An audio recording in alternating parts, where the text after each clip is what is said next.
I'm Anne, and I've been married to my kind husband for 3 years. We were very close, though we didn't have kids yet. We both looked forward to having children one day, until something happened that changed everything. Let me tell you what happened. My husband was always kind to everyone, not just me. My parents loved him, too. I also had a sister who worked a lot. My husband got along well with her, even though she focused only on her job. But then, suddenly, my husband's work got busier. He started coming home late and even worked on his days off. He seemed to have a new team to manage and was always on his phone talking to them.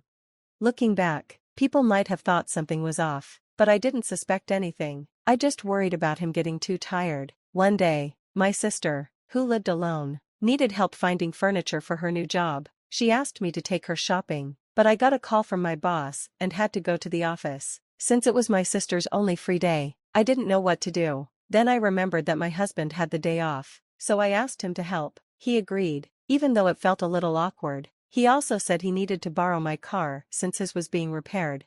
I was grateful and went to take care of work. It was the first time my husband and my sister were out together, so I wondered if they were doing okay, if they found the right furniture, and so on. When I finished at work, it was dark, and I pulled out my phone to call them and plan dinner. That's when I got a call from an unknown number. "Hello, am I speaking to John's family?" a man asked. It was a stranger. "Yes, I'm his wife. This is the police. Your husband has been in an accident." The police officer told me that my husband's car had crashed, and he and his female passenger, my sister, were unconscious. I don't remember what happened next, but I rushed to the hospital. When I arrived, I told the staff my name, and they took me to the ICU. Through the glass, I could see my husband, connected to tubes and wrapped in bandages. I was scared about what would happen to him.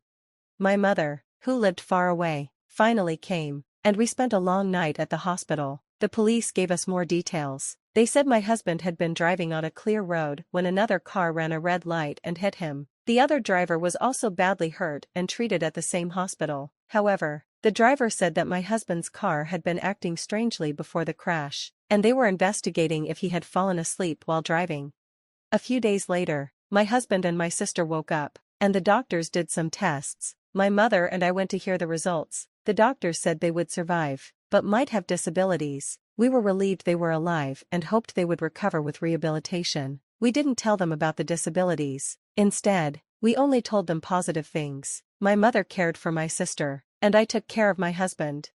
At first, my husband was in shock from the accident. He felt terrible about what had happened to me, my mother, and my sister, but over time, he started to change. He became frustrated with his injured leg, the hospital treatments, and having to quit his job. It all made him irritable, and he couldn't control his frustration. Despite that, I kept going to the hospital because I knew he needed support, and I wanted to help him through it. One day, a police detective came to the hospital with some news. He said that the brake fluid in my car had leaked, which might have caused the accident. It seemed that the car had been acting strange before the crash. Because of that, he suggested that this could explain what happened.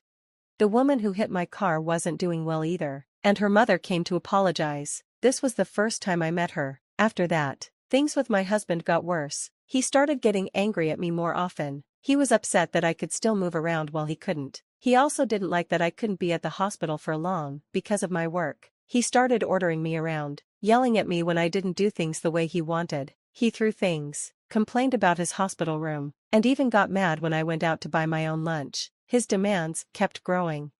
I felt bad for him, but I had to work to pay the bills, and there was a lot to take care of, like dealing with the police and talking to the hospital. I didn't even have time to relax. My husband's attitude was becoming too much to handle. It was clear he was feeling trapped. My sister seemed to be in a similar situation, and my mother was getting more and more tired. I even heard that my sister was asking my mother, who didn't have a job, to do even more for her. When I couldn't visit the hospital, I heard that both my husband and my sister were told they would be paralyzed even after rehabilitation. Then, I found out about the brake fluid leak in my car. My sister said to me, "I heard your car had a problem. You're the one who was supposed to take care of it. I can't work, and I can't get better because of this. Mom is tired, and your husband is the same. You're going to have to take care of both of us forever." My sister blamed me so much. It shocked me. I called my mother, Who told me that my sister had been like this for a long time? My mother said she was too tired to go to the hospital anymore, still worried about my husband. I went to the hospital. When I got there, I couldn't find him in his room, so I went to the common room and saw him sitting alone with my sister. Visiting hours were almost over, and the room was empty except for them. My husband looked at me angrily and said, "I heard if you had just taken the car in for an inspection, none of this would have happened." He then turned to me and said, "You're the reason my sister and I are in this mess. The insurance will pay for it, but you'll be taking care of us for the rest of your life. Don't forget that." That's when I snapped. I asked him, "Since when have you and my sister gotten so close?" He looked confused and asked, "What do you mean?" I replied, "You never visited her much, and now your mom sent her a message saying she can stay because neither of us can leave the hospital, but you're still talking to her more than to your wife?"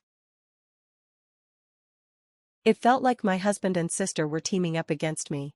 "I know, right?" I said sarcastically. "You two hadn't seen each other for a long time before the accident, right?" My husband ignored my question, and my sister didn't even look at me. She just nodded when he said she would take care of them both for the rest of their lives. I didn't expect an answer, but I kept asking, hoping they'd understand how I felt. "I wonder if the woman who crashed into your car is getting better now," I said. "How should I know? She ran a red light and hit us. It's unbelievable," my husband replied. "Yeah, it was terrifying. We really need to make sure we get compensation from her. I was so close to getting a promotion too," my sister added. I couldn't just sit there and listen to them complain, so I decided it was time to tell the truth. "I need to tell you something," I said. "What is it?" they both asked. "First of all, I had my car inspected before the accident." "You did? Then the dealer should be sued. They must have known the brake fluid was leaking. Right?" "So, you knew?" my sister asked. "Right after the accident, the police contacted me. They wanted to know the cause, so they asked to see my dashcam footage, but my old camera doesn't record sound, and it doesn't start recording right after an accident, so you couldn't get anything from it." "I see," my husband said, looking confused. "But I got a new dashcam," I continued. My sister's face went pale. "What?" "I also installed a camera inside the car," I added. Her face went even paler.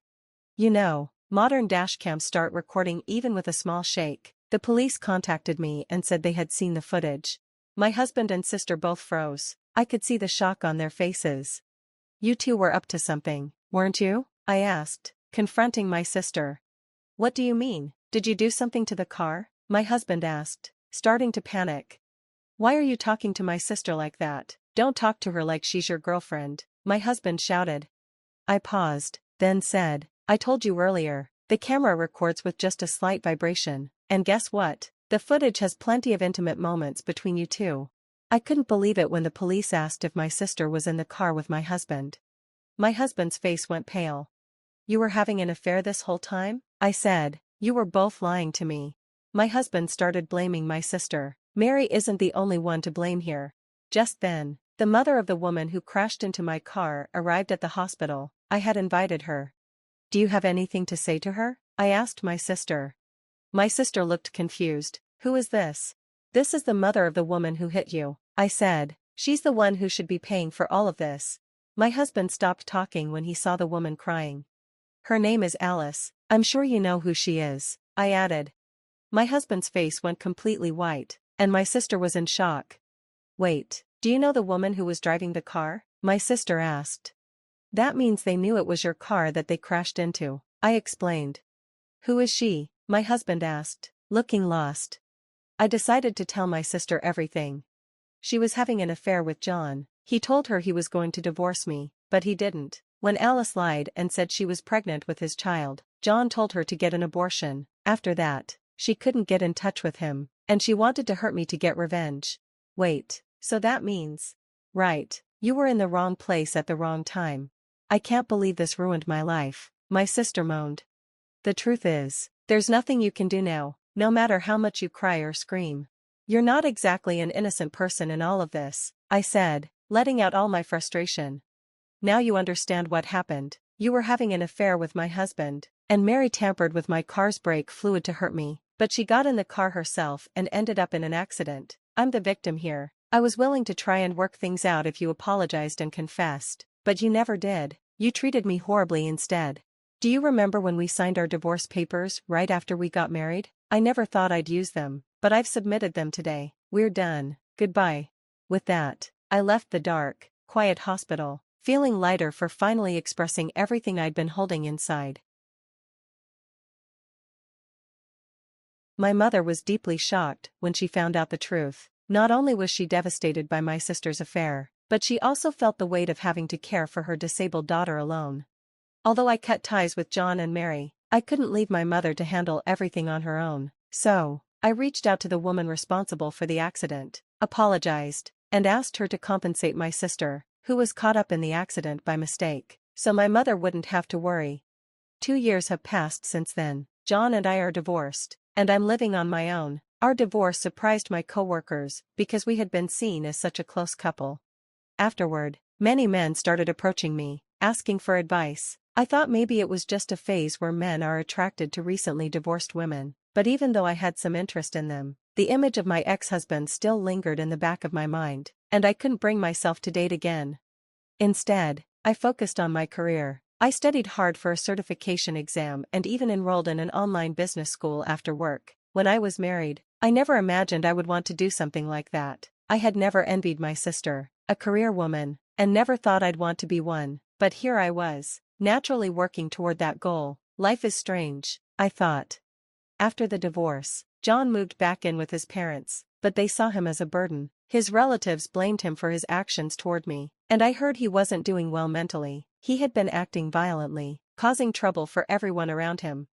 My sister also moved back home, but she became mentally ill and continued to act selfishly. My mother, exhausted, used my sister's savings and the accident compensation to put her in a care home. She had asked for my opinion, but I didn't oppose it. I told her she could do whatever she felt was best.